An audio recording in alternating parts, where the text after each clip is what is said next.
우리 하나님 찬양하면서 예배의 자리로 나아가도록 하겠습니다.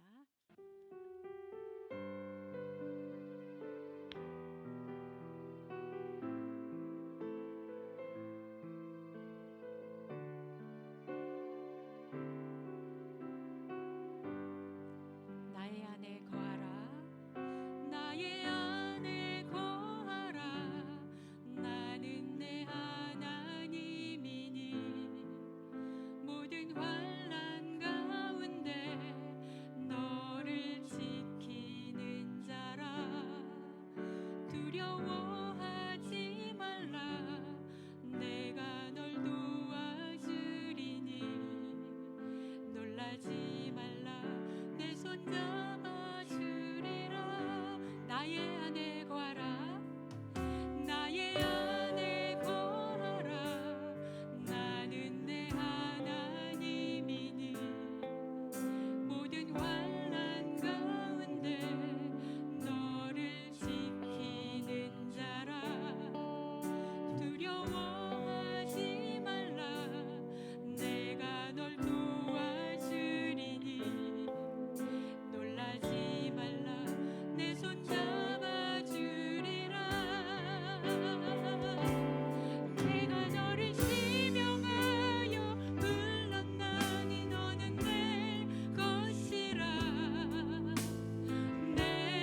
우리 마지막 찬양은 몸이 불편하지 않으시면 다 함께 일어나셔서 하나님께 영광 올려드리도록 하겠습니다.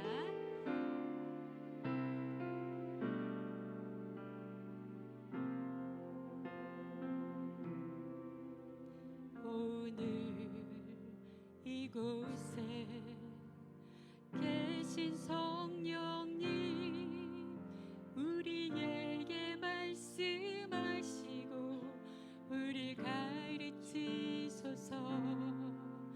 닫힌 우리 맘 열어주시고 주의 빛으로 밝혀 우릴 인도하소서. 오늘 이곳에, 오늘 이곳에 계신 성령님, 우리에게 말씀하시고 우릴 가르치소서. 닫힌 열어주시고 주의 빛으로 밝혀 우릴 인도하소서. 주님보다 앞서지 않고 겸손하게 주님의 말씀 기다리니 주님 손에 우릴 드립니다. 사랑으로 인도하소서. 우리 처음부터 다시 찬양하겠습니다. 오늘 이곳에, 이곳에 계신 성령님, 우리에게 말씀하시고 우릴 가르치소서. 닫힌 우리 맘 열어주시고 주의 빛으로 밝혀 우릴 인도하소서. 주님보다 앞서지 않고 겸손하게 주님의 말씀 기다리니 주님 손에 우릴 드립니다. 사랑으로 인도하소. 주님보다 앞서지 않고, 주님보다 앞서지 않고 겸손하게 주님의 말씀 기다리니 주님 손에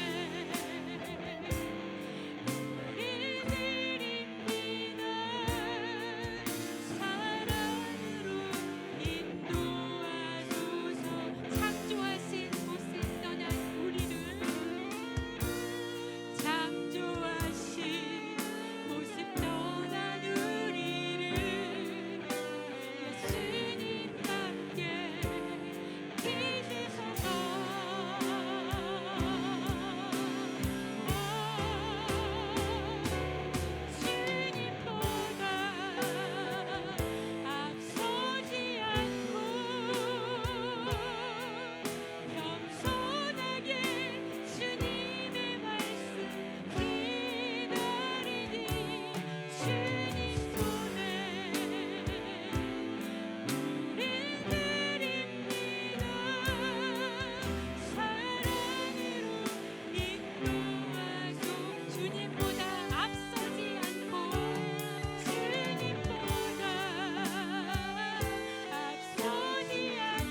2025년의 두 번째 달을 시작하며 거룩한 주일에 주님의 전으로 우리의 발걸음을 인도하시니 감사와 찬양을 올려드립니다.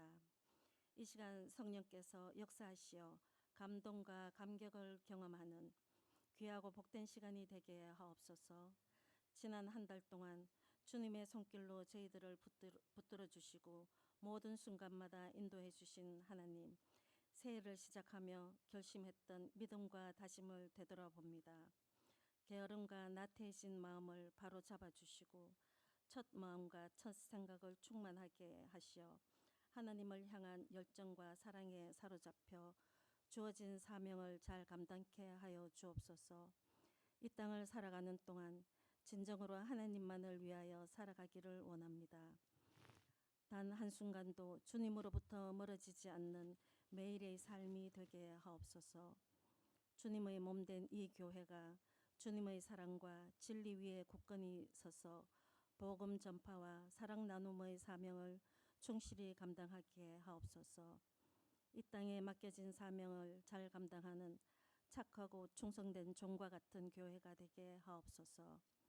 이 예배를 통해 우리의 마음이 새로워지고 주님의 말씀과 사랑으로 충만해지는 시간이 되기를 소망합니다. 말씀을 전하실 담임 목사님께 성령의 능력을 더하여 주시고 그 말씀을 통해 우리의 영혼이 변화되고 회복되며 치유되는 역사가 나타나게 하옵소서.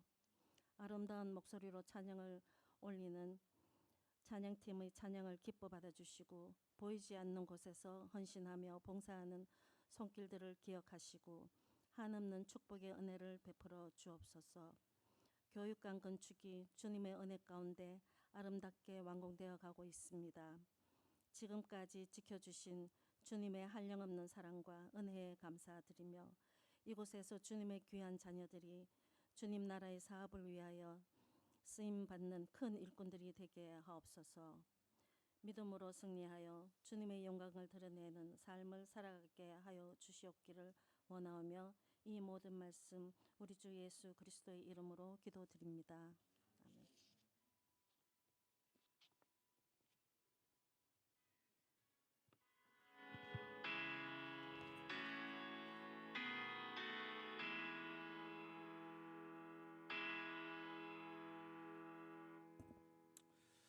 우리 이 시간에 우리 하나님 말씀 듣기 전에 교회 소식 몇 가지 먼저 듣도록 하겠습니다.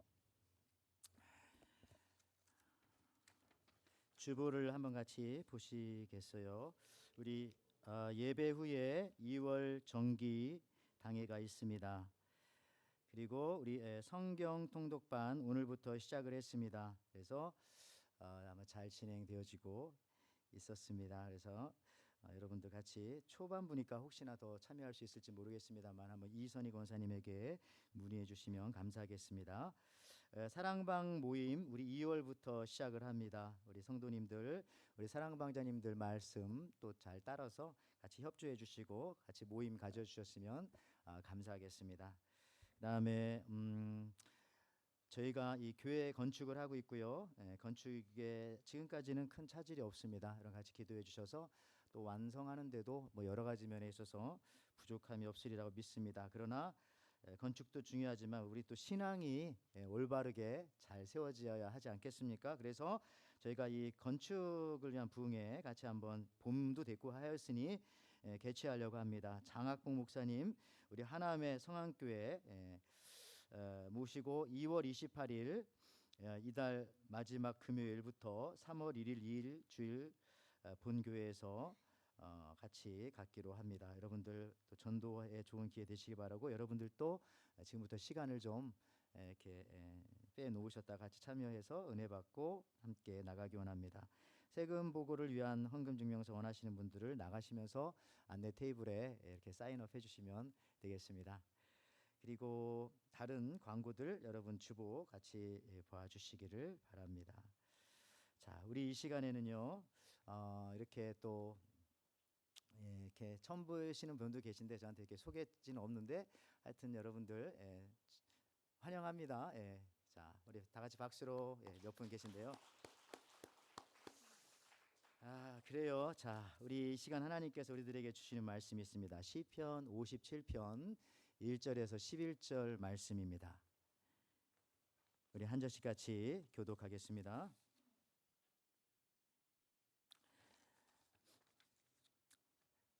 자, 이 시는 다윗의 믹담시, 다윗이 사울을 피하여 굴에 있던 때에라는 제목의 시입니다. 1절부터 읽습니다. 하나님이여 내게 은혜를 베푸소서, 내게 은혜를 베푸소서.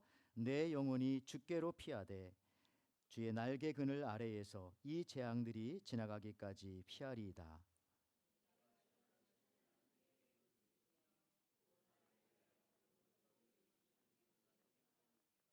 그가 하늘에서 보내사 나를 삼키려는 자의 비방에서 나를 구원하실지라. 하나님이 그의 인자와 진리를 보내시리로다.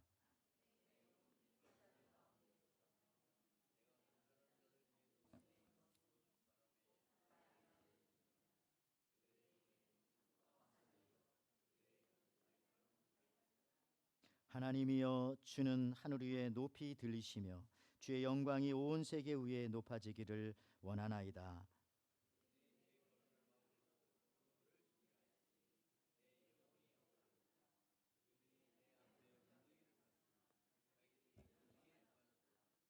하나님이여 내 마음이 확정되었고 내 마음이 확정되었사오니 내가 노래하고 내가 찬송하리이다.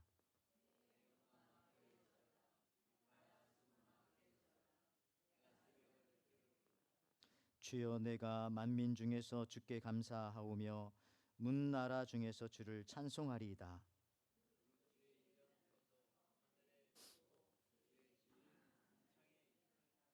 같이 읽습니다. 하나님이여 주는 하늘 위에 높이 들리시며 주의 영광이 온 세계 위에 높아지기를 원하나이다. 아멘. 자, 오늘도 이렇게 하나님의 전에 나오신 여러분들 주의 이름으로 축복하고 환영합니다. 오늘 하나님께서 우리들에게 시편 57편 1절에서 11절에 있는 말씀 가지고 우리 중심 잡기의 예술 이런 제목으로 같이 은혜를 주십니다.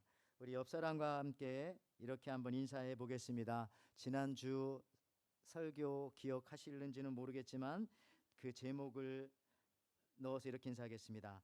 악마의 틀니를 빼고 주님의 입술로 사셨습니까? 한번 인사하겠습니다. 악마의 틀니를 빼고 주님의 여러분들 이렇게 한 번만 인사해도 이렇게 좋아하시고 웃으시는데 참 여러분들 너무 착하신 분들 같아요. 참 좋습니다. 저는 한국에 홀로 아버님이 계십니다. 연세가 이제 80이 좀 넘으셨는데요. 혼자 사셔서 요즘 한국 너무 춥다고 합니다. 한파주의보. 전화를 드렸죠. 뭐 가끔도 드리지만 이번에도 추워요 아버지 그랬더니 안 춥다고 그러시는 거예요. 집 안에만 계시니까 안 추우시겠죠. 지금은 이제 따님 제 동생 따님 집에 잠깐 몸이 안 좋으셔서 계신데 그래서 엊그저께는 또 한국 시간으로 저녁 시간이게 이렇게 여쭤봤습니다. 아버지 식사는 하셨어요? 그랬더니 아버지가 하는 말씀이 아직 아침 안 먹었다 그래서 지금 저녁인데 내가 아침을 물어보지도 않았는데 좀 가슴이 좀 그런 거예요. 그래서 아버지 지금 저녁 6시예요. 그리고 오늘 점심 식사는 그럼 뭐 드셨어요? 그랬더니 뭐 가물가물 하신 거예요.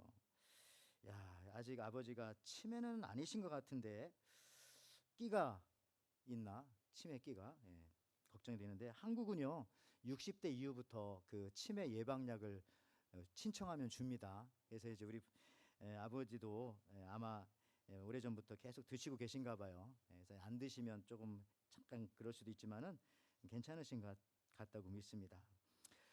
저는 그래요. 여러분 그 자동차 키 못 찾으면 건망증. 근데 키를 손에 잡고 이거 어디다 쓰는 물건이냐라고 물어보면 그거 치매죠. 비상금 숨겨놓고 못 찾는 건 건망증이지만 그 비상금 찾아서 아내에게 주는 거는 치매입니다. 아내의 생일을 잊어버리는 건 건망증이라고 할 수 있지만 아내 얼굴 보고서 전보다 더 예뻐졌다고 그냥 싱글벙글 그 치매일 수 있어요. 한 가지 이건 진짜 치매 같아요. 은행의 계좌 전부 다 빼가지고 자식에게 주는 거 이건 정말 안 됩니다. 여러분들 어떤 때는요 그런 생각해요. 이 세상이 통째로 치매에 걸린 것 같을 때가 있다, 이런 생각을 할 때가 있습니다. 물론 이제 치매 환자가 있고 이러신 분들한테는 제가 이런 단어를 자주 써서 죄송하지만 어쨌든 왜냐하면 도대체 세상은 왜 이렇게 되어가는 거지, 이런 생각할 때가 있어요. 각 나라들이 하는 일을 봐도요, 야 이거 전 세계가 같이 살자는 건가 같이 죽자는 건가, 그렇지 않아요? 막 핵무기 개발하고 뭐 서로 이렇게 하고 이런 걸 볼 때에 참 큰일 났다. 건망증이나 치매를 한 개인의 그런 질병으로도 볼 수 있지만은 그런 생각해봤습니다. 이것은 한 단체가 치매로 걸릴 수가 있고 한 사회가 혹은 한 시대가 혹은 한 국가가 한 교회가, 여러분 치매 걸린 교회 봤어요? 치매가 뭡니까? 자기 거 다 잊어버리고 기억이 전혀 진짜 없는 거잖아요. 거의 예수님이 가르쳐 주신 복음의 사역은 감당하지 못하고 그걸 다 잊어버리고 엉뚱한 일만 하고 있다면은 그 교회는 죄송하지만 이런 단어를 써서 치매 걸린 교회잖아요. 그런 생각 한다니까요. 여러분들 정말 흔들리는 세상입니다. 아무리 지구가 돈다고는 하지만 이렇게 요즘처럼 이렇게 어지럽고 흔들릴 때가 있을까? 우리 성도님들도 볼 때도 그렇고 내가 내 자신을 볼 때도 그렇고 우리가 서로가 볼 때도 그죠? 옛날보단 너무 이게 복잡하고 뭔가 이렇게 섞여져 있습니다. 제가 이런 글을 본 적이 있어요. 움직이는 물레 속에서 움직이지 않는 중심을 찾는 일이라고 하는 제목. 움직이는 물레 속에서 움직이지 않는 중심을 찾는 일. 이 얘기는 무슨 얘기냐면은 여기 물레 그림 한번 보여주실래요? 혹시 물레 그림 나올 수 있을까요? 네. 그렇죠. 저렇게 이제 차를 놓고 이렇게 돌리는 물레 있죠. 그 앞에 그림 한번 다시 보여주겠어요? 사스미야, 집 나온 거요. 자, 임진왜란 때 일본에 끌려간 도공의 후예로서 일본 도자기의 대명사인 바로 저기 사스마야키라고 하는 이러한 그 하나의 뭐 곳이 있습니다. 여기는 이게 뭡니까? 무슨 웨어인데 이거 읽기가 어렵네요. 사투스마 웨어, 이러한 데가 있는데 여기는 누구냐면은 지금 주인은 15대래요. 그 조상부터 시작해서 15대째 이걸 하고 있고요. 14대째 주인이었던 심수관이라고 하는 분이 사실은 13대도 심수관, 12대도 심수관, 다 이게 이름을 그렇게 10대부터 아마 제가 알기로는 같은 이름을 쓰는 것 같아요. 할아버지가 아들에게 아들에게 아들이 또 저기 또 아들에게 이런 식으로요. 근데 이 14대 주인이며 일본에 사는 심수관 씨가 한 번은 한국에 방문한 적이 있습니다. 그가 그런 얘기 했다고 해요. 자기가 초등학교 입학식을 마치고 집으로 돌아왔을 때에 일본에서죠. 그의 아버지는 아들 심수관을 저 작업실로 부르더니 하는 말이 주먹만한 흙덩어리를 뭉쳐가지고 도자기 빚는 물레 위에 올려놓고 거기다 바늘 하나를 딱 꽂은 다음에 그 물레를 막 돌리시더래요. 그러면서 물어보는 거죠. 이거 보면서 무엇이 느껴지냐? 그랬더니 어린 심수관이 하는 말이 아버지 물레는 도는데 바늘은 움직이지 않네요. 딱 중앙에 꽂았으니까요. 그러자 아버지가 기다렸다는 듯이 이렇게 말했다고 합니다. 움직이는 물레 속에서 움직이지 않는 중심을 찾는 것이 앞으로 너의 인생이다. 그때 초등학생인 어린 심수관은 아버지 말 뜻을 그 당시는 이해는 못했지만 한참 시간이 지나고 난 다음에 깨닫게 된 것은 자기가 지금 14대째 이제 15대째 그렇게 일본의 조선 도공이 끌려와서 지금 그런 살고 있는 거지 않습니까? 그래서 그 조선 도공의 피와 얼을 이어받은 조선인의 후손으로서 내가 그 후손이라는 것을 확립하지 않으면 안 되는 그건 자기 정체성에 관한 아버지의 말씀이었다라는 것을 나중에 깨닫게 되었다는 겁니다. 그의 14대 할아버지는 임진왜란의 패자로 눈물을 흘리면서 일본으로 끌려왔습니다. 그리고 거기서 조선 도공, 도자기 굽는 사람들이 무려 그 마을에서 400년 동안이나 타국에서 자기 정체성을 잃지 않고 살았던 것은 조금 아까 말씀드렸던 것처럼 조상 대대로 전해 내려오는 이 가훈과 같은 이 말, 움직이는 물레 속에 움직이지 않는 중심을 찾아라 라는 이 한마디의 가르침 덕분이었다고 그렇게 말했다고 합니다. 여러분 우리가 중심 잡기를 해야 합니다. 중심이 잡히면 무너지지 않아요. 세상이 아무리 돌아도 내 주위가 아무리 돌고 있어도 중심이 잡혀 있으면 무너지지 않습니다. 없어지지 않습니다. 사라지지 않습니다. 400년 넘게 영원히. 여러분 오늘 읽은 성경 본문은 다윗의 시입니다. 다윗이 살았던 삶은 그 어느 때보다도 그 어느 누구보다도 그는 흔들리는 삶을 살 수밖에 없는 그런 환경이었던 것이 분명합니다. 특별히 오늘 시편 57편은 그 표제어가 이렇게 적혀져 있습니다. 다윗의 믹담시. 다윗이 사울을 피하여 굴에 있던 때에 이렇게 나오는데요. 다윗이 자기를 죽이려고 쫓아다니는 사울 왕을 피해서 깜깜한 동굴에서 지은 시라는 것이죠. 저 시편 57편이요. 그런데 오늘 본문을 보니까 다윗은 이 동굴의 상황을 동굴이라고 하지 않고 다음과 같은 단어로 얘기합니다. 이건 하나님의 날개다. 자, 시편 57편 1절 말씀 한번 보시면은요. 하나님이여 내게 은혜를 베푸소서. 내게 은혜를 베푸소서. 내 영혼이 주께로 피하되 주의 날개 그늘 아래에서 이 재앙이 지나가기까지 피하리이다. 지금 다윗은 동굴에 피해 있는데 그 동굴을 뭐라고 합니까? 주의 날개 그늘 아래. 그러니까 축축하고 어둡고 무서운 그런 곳이 아니라 이곳도 하나님이 계시니까 주의 날개 그늘 아래군요. 저를 여기다 지금 피션시켰군요. 그런데 이런 고백이 어떻게 가능하냐 하면은 바로 1절에 두 번이나 반복되는 단어 은혜라고 하는 말입니다. 은혜. 내게 은혜를 베푸소서. 내게 은혜를 베푸소서. 여러분 그렇습니다. 하나님의 은혜가 덮이면 오히려 동굴적인 상황이 어둡게 느껴지는 것만이 아니라 나를 보호해 주시는 하나님의 날개구나. 하나님의 지혜구나. 이게 하나님의 방법이구나라는 것을 알게 됩니다.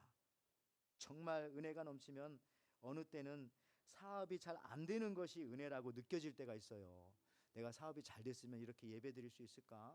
내가 정말 내가 지금 이 자리에 있을 수 있을까? 근데 잘 안 되니까 있을 수도 있는 거예요. 물론 반대도 그렇지만요.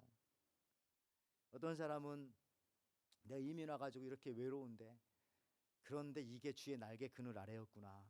그렇기 때문에 내가 교회를 찾았지. 한국에서 내가 잘 나갔으면 내가 왜 교회를 다녔겠어. 이렇게 생각하면서 이 이민 사회의 그 외로운 상황이 굴과 같은 주의 날개, 동굴 같지만 주의 날개라고 고백하는 사람도 있을 것입니다.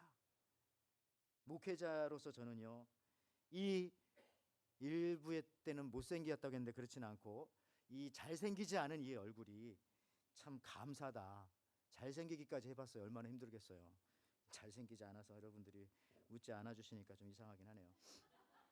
유혹이 별로 없어요. 유혹이 좋아요. 아주 목회하기에 여러분들. 그러니까 이게 동굴 같은 상황이지만 어들도 그렇죠. 이게 날개 그늘이었구나라는 것을 알게 됩니다.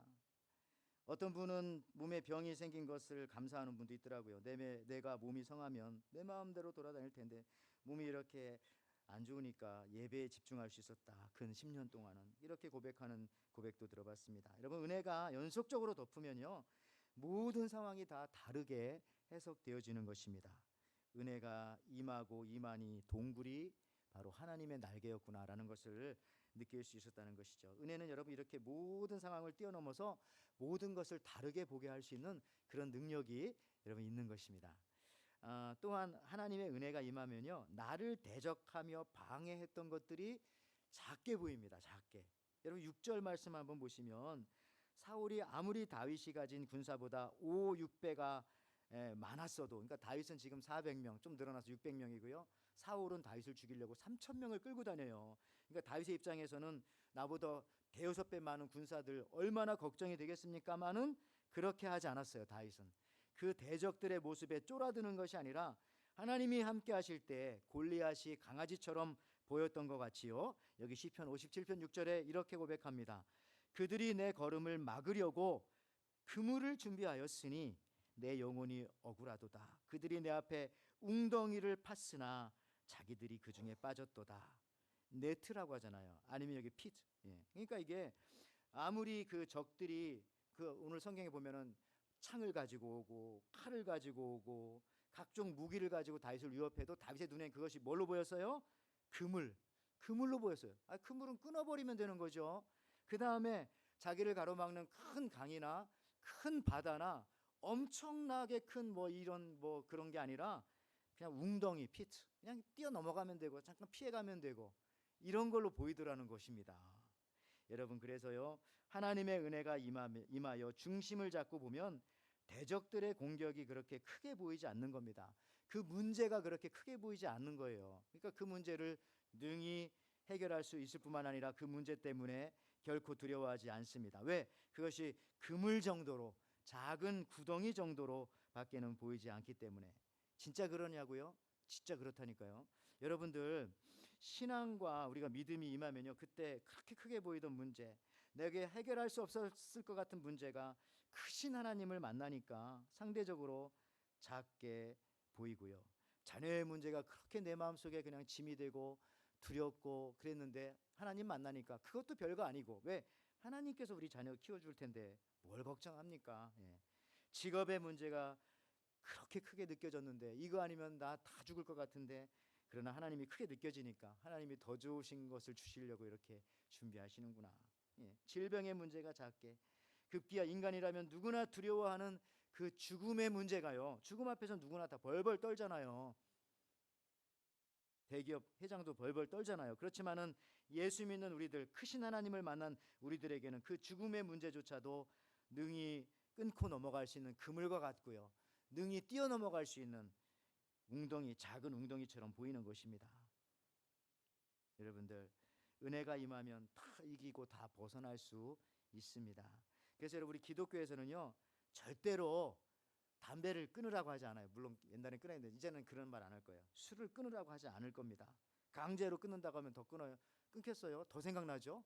예. 잠깐 잃어버린 단어가 생각나서 오늘 저녁에 또 술 드시고 그러잖아요. 그러니까 끊으라고 하면 안 돼요. 그럼 뭐 어떻게 하면 됩니까? 그것보다도 더 좋은 걸 만나면 옛날에 그건 아무것도 아니네 하고 안 하게 되는 거예요. 더 귀한 것을 만나면 아 그거 별거 아니네, 다 집어치우게 되는 거예요. 은혜를 받으면 그래서 여러분 술도 끊어지고 담배도 끊어지고 여러 가지 악한 것들이 그물처럼 끊어지고, 옛날에 그렇게 소중하게 생각했던 인간관계들도 크신 하나님을 만나니 이것도 별거 아니구나 라고 하고서 뒤로 던져버리고 이렇게 예배에 여러분들처럼 나올 수 있는 겁니다. 이게 신앙의 힘입니다. 그래서 앞서 말씀드린 그 심수관, 그 도자기 하는 그 심수관 이분이 한 말이 또 하나가 더 생각이 납니다. 그가 한국을 방문해서 한 말 중에 이런 말이 있어요. 나에게 흙만 준다면 나는 무엇이든지 만들 수 있다. 좀 교만한 말 같지만 그렇지만 우리가 교만하다고 할 수 없죠. 왜냐하면 조상 대대로 400년 동안 흙을 만들어 온 집안의 사람인데 나는 그럴 것 같아요. 웬만한 건 다 만들 수 있을 것 같아요. 400년 그 조상의 피가 자기 혈관 속에 지금 도공의 피가 흐르고 있는데 어떤 흙을 갖다 주면 뭘 못 만들겠어요. 다 만들겠죠. 근데 이분이요 여기서 한마디를 뒤에다 덧붙였는데 이게 마음에 딱 와닿더라고요. 뭐라고 했냐면 나에게 흙만 주신다면 나는 무엇이든지 만들 수 있습니다. 단 수분이 있는 동안, 물기가 있는 동안만. 그렇습니다 여러분들. 아무리 흙의 달인이라 하더라도요 물 주지 않고 흙만 주고 뭘 만들려면 어떻게 만들겠어요. 수분이 있는 동안, 물이 공급되지 않으면 만들 수 없어요. 우리도 마찬가지입니다. 우리가 아무리 똑똑하고 건강하고 인맥이 좋고 많이 배웠어도 또 어떤 사람들은 천성적으로 태어나서 노력을 잘해요. 새벽별을 보고 나가고 저녁별을 보고 집에 돌아올 정도로 열심히 일해도 하나님의 은혜의 단비가 내려오지 않으면 결국 아무것도 완성시킬 수가 없습니다. 하나님이 주시는 것, 그 물기, 그 은혜의 물이 있어야, 그 단비가 있어야 만들죠. 그게 없으면 그냥 그 좋은 흙을 갖고 있네? 그 정도예요. 아, 재료는 좋네. 음식도 재료만 좋지 만들지 못하면 아무것도 아니잖아요. 시간 지나면 다 썩어버리고 무용지물이 되죠. 오늘 다윗은 그것을 알았습니다. 대가들은 그런 것들을 아나 봐요. 다윗도 그렇고 이 심수관이라는 이 가문도 이분도 그렇고. 그래서 다윗은 자신에게 능력이 있고 사람들이 있고 재능이 있어도 반드시 하나님 앞에 눈물로 기도했어요. 주님 은혜를 뿌려주십시오. 주님 단비를 내려주십시오. 하나님의 은혜를 주시지 않으면, 그래서 은혜를 달라고 두 번이나 처음부터 시작하면서 기도하잖아요. 1절부터. 그 눈물의 기도는 어느새 찬송이 되고 그 찬송은 오늘날 시편 57편으로 우리들에게 주어지게 되는 것입니다. 여러분 다윗보다 400년 뒤의 사람인 다니엘 역시 하나님의 사람으로서 이것을 잘 알고 있었습니다. 그래서 그는 예루살렘에서 바벨론으로 포로민의 신분으로 끌려갔을 때도요, 흔들리는 인생이었지만 나라를 잊어버렸잖아요. 포로민으로 잡혀가잖아요. 그렇지만 중심 잡기를 잘하였더니 망하지 않아요. 꿋꿋이 서가지고 다른 사람들까지 구해냅니다. 다니엘서 1장 8절 9절 말씀입니다. 다니엘은 뜻을 정하여 왕의 음식과 그가 마시는 포도주로 자기를 더럽히지 아니하리라 하고 자기를 더럽히지 아니하도록 환관장에게 구하니. 여러분들 여기 보니까 made of his mind, 마음을 단단하게 붙잡았다는 겁니다. 그랬더니 중심이 잡히는 거죠. 다니엘은 왕이 주는 음식을 왜 먹지 않았냐면 BC 6세기경 했던 그 당시에 대부분의 좋은 음식과 고기들은 이미 이방 신전에다가 한번 들여졌던 거예요. 들어졌던 거. 그러니까 나는 이 음식으로 나를 더럽히지 않겠다. 어떤 중심을 잡는 그 하나를 딱 잡은 거죠. 이 다니엘도요. 뜻을 정하고 음식을 안 먹기로 중심을 잡았던 것입니다. 여러분도 어떤 중심이 있어야 돼요. 나는 눈에 흙이 들어가도 죽을 때까지 주일 예배는 빠지지 않겠다. 그것도 에덴 교회에서, 내 교회에서, 내 모교 본교회에서 뭐 그런 중심 하나 좀 잡아보세요. 여러분 이 차이코프스키의 유명한 발레 극 백조의 호수에 보면은 여성 발레리나가 나와서 보여주는 최고의 기술인 32회전 푸에테라는 게 있다고 하지 않습니까? 그때도 한번 보여드린 것 같은데요. 이 가냘픈 몸의 여성 이 발레리나가 나와서 한 다리로 막 한쪽은 막 이렇게 움직이고 한쪽은 확 돌면서 이렇게 32바퀴를 돌더라고요. 저는 어제 코끼리코 3바퀴 하다 넘어질 뻔했는데 여러분 한번 요거 잠깐 그 동영상 한번 틀어주시겠습니까? 예.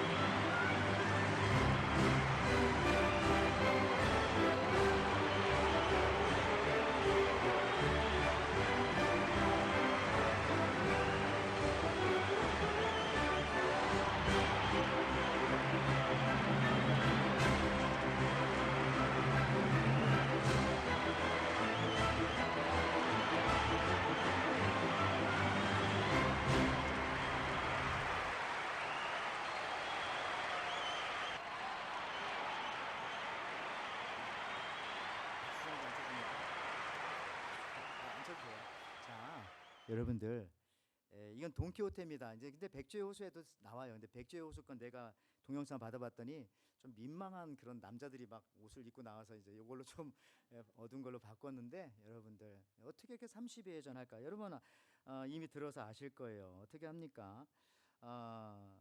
가장 먼저 이 발레리나가 시작하기 전에 무대에 나와서 하는 일은 중앙에 있는 관객 한 명을 골라 그를 쳐다본다고 합니다. 그리고 몸이 회전할 때 손을 비롯해서 다른 모든 신체가 돌아갈 때 얼굴은 끝까지 그 사람 보고 있다가 몸이 돌아가고 나면 고개를 확 돌리고. 알죠? 무슨 얘기인지? 그러니까 눈하고 몸하고 따로 노는 거예요. 그렇게 하면은 32회전을 해도요 넘어지지 않는다는 것입니다. 저는 이것을 우리 신앙에 적용한다면 중심만 잡혀 있으면 결국은 10회를 돌건 20회를 돌건 32회전을 하건 넘어지지 않는다는 거예요. 오히려 더 아름다운 저런 예술로 승화할 수 있는 겁니다. 여기서 잠깐 여러분 발레와 이 체조, 올림픽의 체조도 있죠. 체조 비슷하잖아요. 그 차이가 무엇일까요? 왜 하나는 스포츠이고 하나는 예술일까요? 그것은 바로 얼굴의 표정이라고 하더라고요. 연기.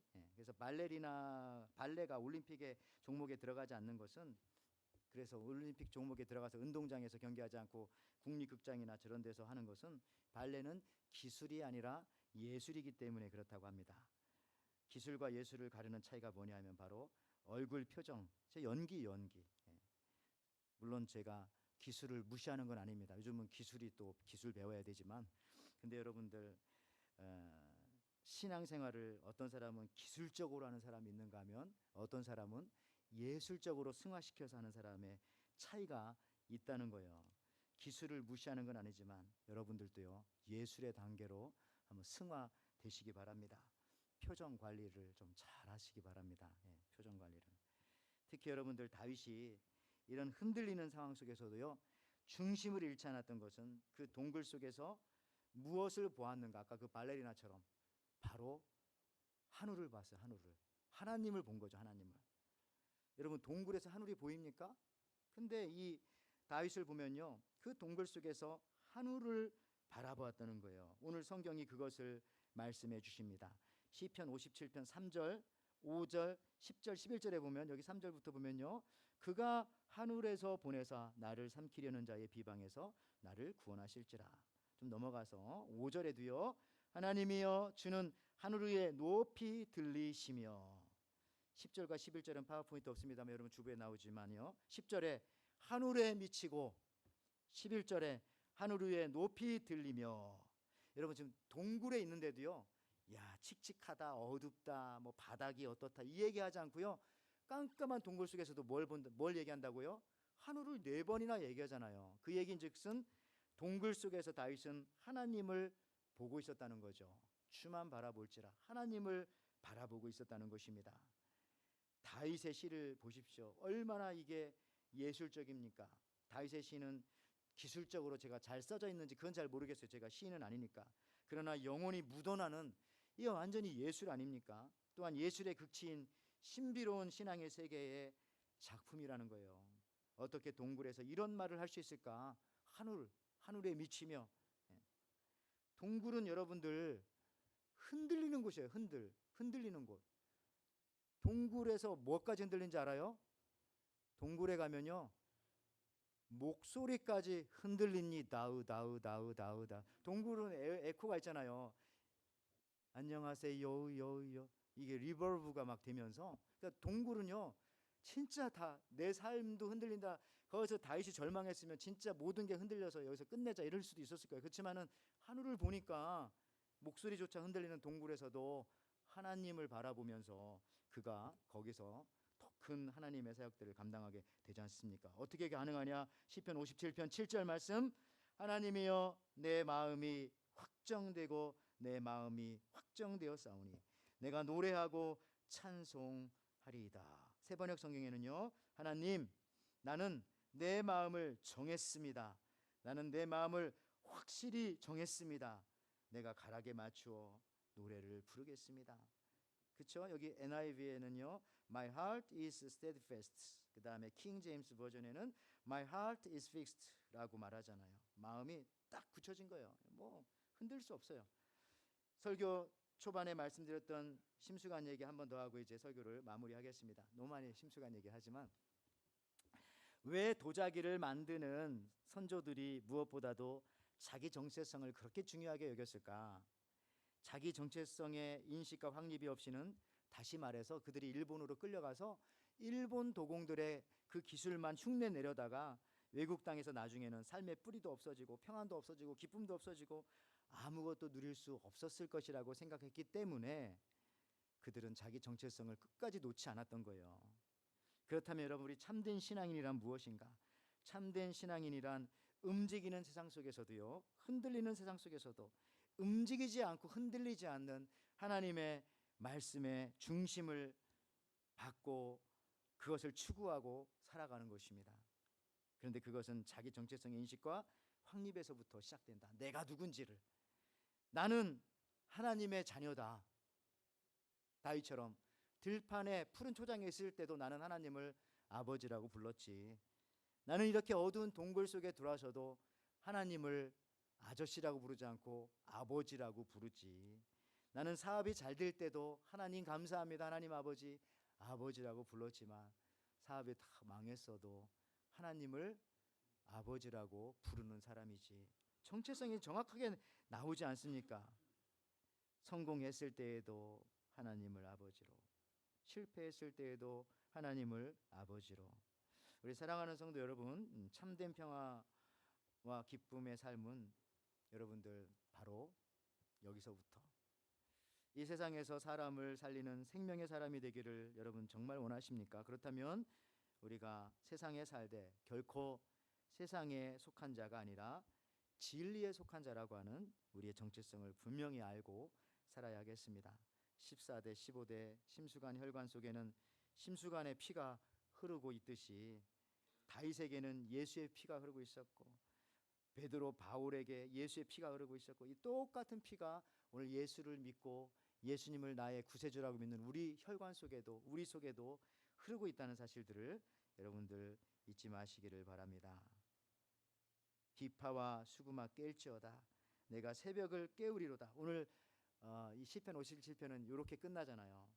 보통 새벽이 되어서 잠을 깨는 것이 사람이에요. 새벽이 나를 깨우는 거야. 새벽이 됐네, 아침이 됐네, 그러고 일어나잖아요. 근데 오늘 은혜 받은 사람은, 중심이 정확한 사람은요, 새벽보다 먼저 일어나서 그 사람이 새벽을 깨우는 거예요. 그 사람이 우주를 깨우는 겁니다. 낯을 기다리는 거죠. 어떤 사람은 그러잖아요. 날이 밝아오는 것을 두려워하는 사람도 있어요. 야, 이렇게 자꾸 나이가 먹어가는구나. 또 누가 찾아올까 봐 새벽이 밝아오는 것을, 해가 뜨는 것을 두려워하는 사람도 있어요. 그런 간증 가끔 듣지 않습니까? 오늘 끝났으면 좋겠다, 또 하루가 시작되다니.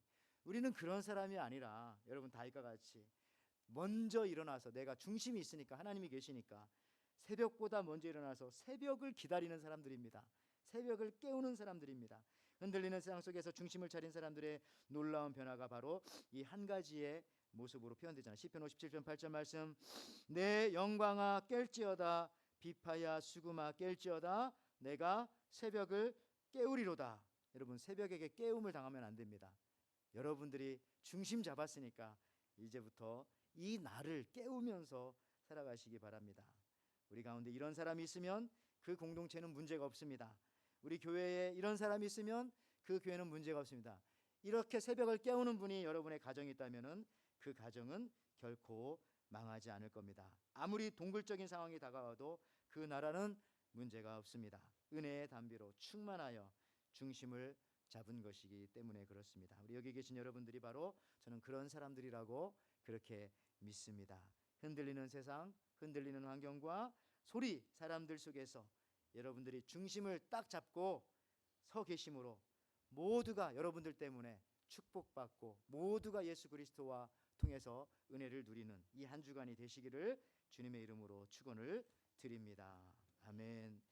하나님 아버지, 참 감사합니다. 오늘도 하나님께서 저희들이 이렇게 사랑하여 주셔서 자루나 우루나 치우치지 않고 주님의 앞에 나와 예배할 수 있도록 중심 잡힌 삶을 예배로 보여드리게 하여 주시니 감사합니다. 앞으로의 삶 속에서도 우리가 중심을 잡고 나아갈 수 있는 예술적인 하나님의 귀하고 아름다운 신앙인들 되게 축복하여 주시옵소서. 감사드리며 예수님의 이름으로 기도하옵나이다. 아멘. 우리 찬송가 325장 같이 찬양 말씀 생각하시면서 같이 부르시겠습니다. 325장입니다.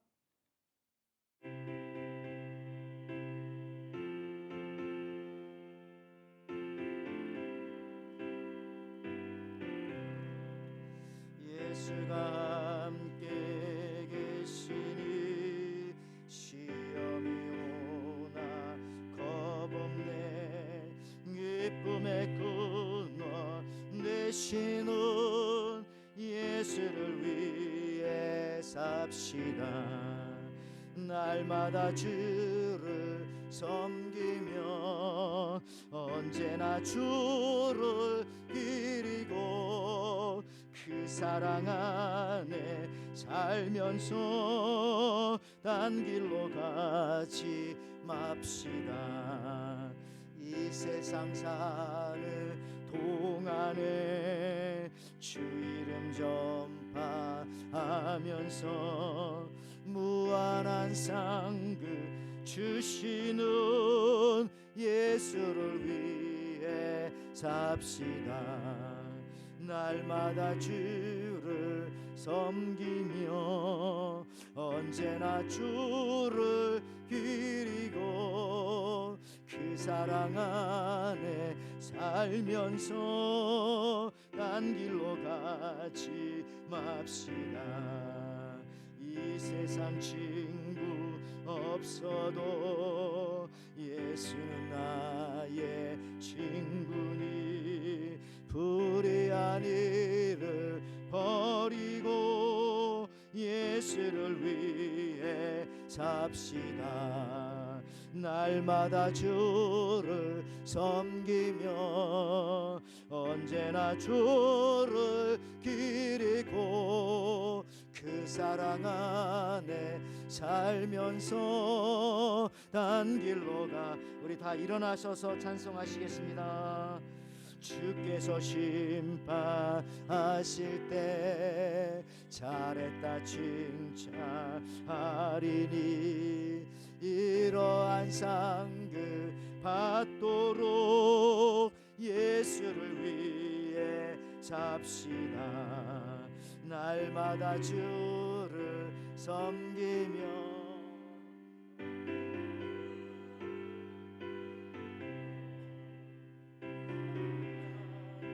살면서 딴 길로 가지 맙시다.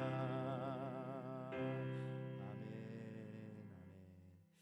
하나님 아버지 참 감사합니다. 저희들을 이렇게 사랑하여 주셔서 자루나 우루나 치우치지 아니하고 하나님 전에 나와서 딴 길로 가지 아니하고 주님 앞에 나와서 예배할 수 있도록 은혜를 주셔서 감사합니다. 하나님 이렇게 중심 잡고 이 한 주간 앞으로의 삶을 시작하오니 우리가 중심이 주님 앞에 잡히오니 우리의 가정이 예수님께 중심 잡히게 하시고 우리가 살아가는 회사와 가정과 귀경하는 모든 사업장들도 예수 안에서 흔들리는 세상이라 할지라도 흔들리지 아니하며 중심 잡고 나아가는 주님의 복된 일터와 사업체와 우리 모든 학교 현장과 삶의 현장이 될 수 있도록 축복하여 주시옵소서.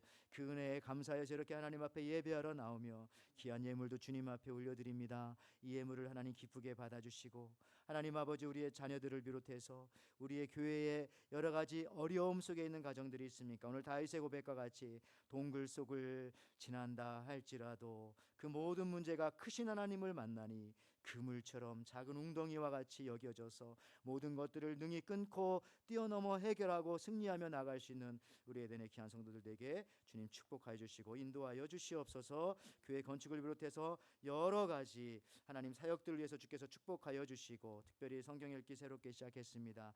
하나님의 교회에 늘 하나님의 말씀이 그치지 아니하고 들려지게 하시고 그 밖에도 또 1:1 양육을 비롯해서 여러 가지 또 성경의 모임들 주님께서 축복하여 주시옵소서. 이제는 우리 주 예수 그리스도의 은혜와 하나님의 사랑과 성령의 교통하심이 흔들리는 세상 속에서 하나님의 말씀으로 또 예수님으로 예배와 신앙으로 중심을 잡은 우리 에덴의 성도들, 이 자리에 예배하는 모든 성도님들, 그러기에 동굴 속에서도 하늘을 바라보며 하나님을 바라보며 아름다움을 바라보며 예술 같은 인생을 그리며 살 것을 기대하며 돌아가는 모든 성도님들, 흔들리지 않을 것을 다시 한번 결단하며 돌아가는 모든 예배자들, 저들의 가정과 삶과 자녀 위에 지금부터 영원토록 함께 있을지어다. 아멘.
여러분 그 주님 어떤 분이시라고 우리 말씀드렸죠?